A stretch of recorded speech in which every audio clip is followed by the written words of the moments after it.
మేము రెడీ. కొంతమంది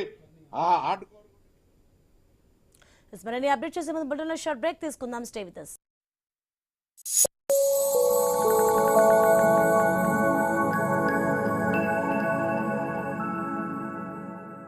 master minds commerce చదవాలనుకునే 10th ఇంటర్ విద్యార్థుల తొలి ఎంపిక. మాస్టర్ మైండ్స్ కామర్స్ చదవాలనుకునే 10th ఇంటర్ విద్యార్థుల తొలి ఎంపిక.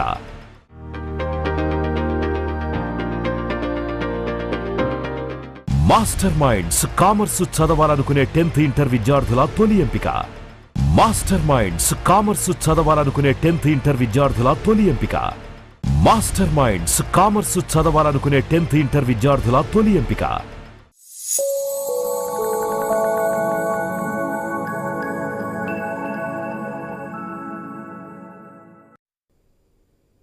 Welcome back. ఉమ్మడి ఆదిలాబాద్ జిల్లాలో ఆర్టీసీ బస్సులు డిపోలకే పరిమితమయ్యాయి. కాంగ్రెస్ ప్రభుత్వం ఇచ్చిన హామీలను నెరవేర్చేంత వరకు తాము సమ్మెను విరమించేది లేదని ఆర్టీసీ కార్మికులు స్పష్టం చేస్తున్నారు. తమ సమస్యలను ఎందుకు పరిష్కరించడం లేదని ప్రశ్నిస్తున్నారు. ఆర్టీసీ కార్మికుల సమ్మెపై మంచిర్యాల నుంచి మా ప్రతినిధి శ్రీనివాస్ మరింత సమాచారం అందిస్తారు. ఆర్టీసీలో సమ్మె ప్రశాంత వాతావరణంలో కొనసాగుతుంది. ఉమ్మడి ఆదిలాబాద్ జిల్లాలో ఉన్నటువంటి అన్ని బస్ డిపోలకే బస్సులు అయితే పరిమితమైన పరిస్థితులు అయితే ఉన్నాయి. మనకు అందుబాటులో ఇటు ఆర్టీకి సంబంధించినటువంటి జేఏసీ నాయకులతో పాటు ఇటు ఉద్యోగులు కూడా కొంతమంది ఉన్నారు. వారిని కూడా చెప్పండి. దాదాపుగా కాంగ్రెస్ ప్రభుత్వం అధికారంలో రావడానికి ముందైతే ఖచ్చితంగా తాము అధికారంలోకి వస్తే ఆర్టీసీని ప్రభుత్వంలో విలీనం చేస్తామన్నారు. మీ పిఆర్సీలు కానీ ఇతరత్ర హామీలు అన్నీ కూడా నెరవేరుస్తామనేసి అయితే మీకైతే కలబొల్లి మాటలు చెప్పిన సిచ్యువేషన్. ఇప్పుడు సమ్మెకి పోయారు. దాదాపుగా సమ్మె స్ట్రైక్ నోటీస్ ఇచ్చి కూడా దాదాపుగా 40 రోజులు అవుతుంది. ప్రభుత్వం నుంచి స్పందన లేకపోవడంతో మీరు సమ్మెకి పోయిన సిచ్యువేషన్స్ ఉన్నాయి. సమ్మె ఏ రకంగా ఉండబోతుంది? ప్రజాపాలన అసలు కొనసాగుతుందా? ఎటువంటి సిచ్యువేషన్ ఉంది? ప్రజాపాలన అనేది ఆర్టీసీలో కనీసం ఏ రకంగా కూడా లేని పరిస్థితి ఉంది. కనీసం మాట్లాడే పరిస్థితి లేదు. ఏ ఒక్కరు కూడా కనీసం మాట్లాడకుండా సంఘాలను అనేటివి మొత్తం విస్మరించేసి ఏ రోజైతే కేసీఆర్ సర్కార్ నిర్బంధం చేసిందో దాన్నే ఇప్పుడున్నటువంటి కాంగ్రెస్ ప్రభుత్వం రేవంత్ రెడ్డి సర్కారు కూడా అదే దాన్ని కొనసాగిస్తుంది తప్పితే ప్రజాపాలన అని చెప్పి ఆర్టీసీలో ఉద్యోగ సంఘాలను కూడా అనుమతించకుండా మరీ దారుణమైన పరిస్థితికి నెట్టుకొచ్చింది. పనిభారం పెంచుతుంది. అప్పటికంటే ఇప్పటికి ఉన్నటువంటి పరిస్థితులు మారుతున్నాయి. 48,000 ఉన్నటువంటి కార్మికులు ఈరోజు 35,000కు వచ్చిండ్రు.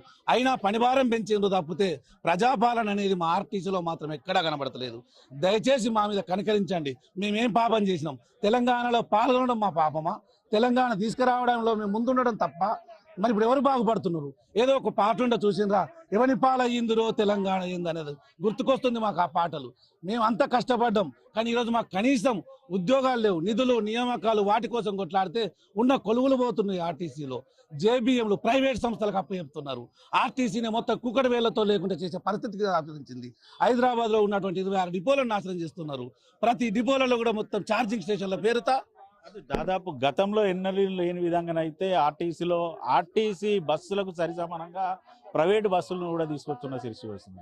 ప్రైవేట్ పరం చేస్తారనుకోవచ్చా? ఆర్టీసీని ఇండైరెక్ట్ గా చేసినట్టే సార్. దరిదాపుగా ప్రైవేటీకరణ కంటే ఎక్కువ దారి తీసింది.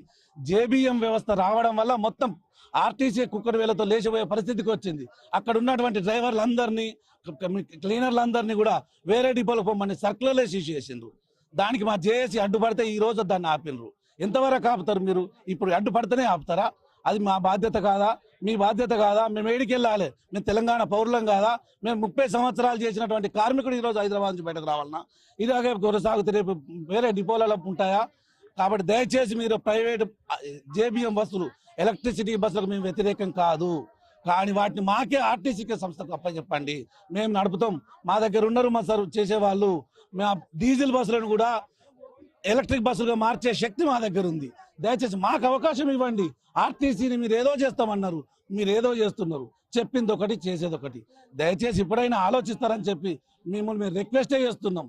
ఇలా వినకపోతే ఆర్టీసీ అంటే ఏందో మీకు తెలుసు. తెలంగాణలో తెలంగాణ రావడానికి మెయిన్ కారణంగా ఆర్టీసీ కార్మికులు అనేది మీరు మాకు చెప్పిండ్రు. మేమంతా మీ వారసులమే. మీరు ఏ రకంగా అయితే దారిలో నడుస్తుండ్రో మీ వెనకాలనే నడుస్తున్నాం. మేము మొదటి నుంచి కూడా మేము మీ వెనకాలే ఉన్నాం. మీరు నడిపిన దారిలోనే మేము కొనసాగిస్తామని చెప్పి మేము చెప్పడం జరుగుతుంది. ఓవైపు సమ్మెకేమో మీరు దిగారు. ప్రైవేట్ హైయర్ బస్సులతోటి కూడా బస్సులను నడిపించడానికైతే ఇటు యాజమాన్యాలు కూడా సిద్ధమైన సిచ్యువేషన్స్ ఉన్నాయి. ప్రైవేటు యాజమాన్యాలను మీరు ఏం కోరుతా ఉన్నారు? డ్రైవర్లను మీరు ఏం కోరుతారు? దయచేసి ప్రైవేట్ ఓనర్స్ అండ్ డ్రైవర్స్ కార్మికులారా, దయచేసి నా మాట వినండి.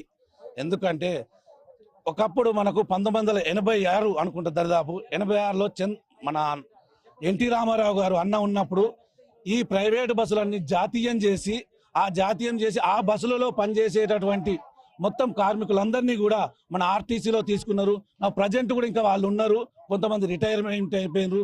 ఇప్పుడు కూడా మా ఆర్టీసీ జేఏసీ నాయకత్వం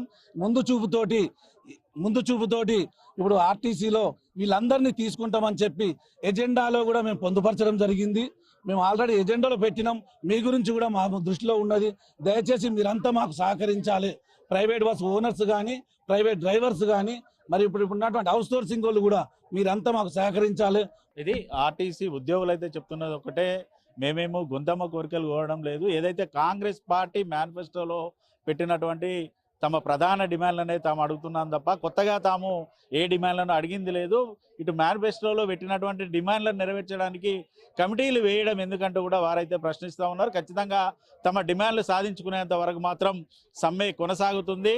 ఎన్ని రోజులైనా తాము సమ్మె చేయడానికి సిద్ధంగా ఉన్నామంటూ ఆర్టీసీ కార్మికులు అయితే చెప్తా ఉన్నారు. వీడియో జర్నలిస్ట్ రమేష్తో శ్రీనివాస్, ఐ న్యూస్, మంచిర్యాల జిల్లా నుండి.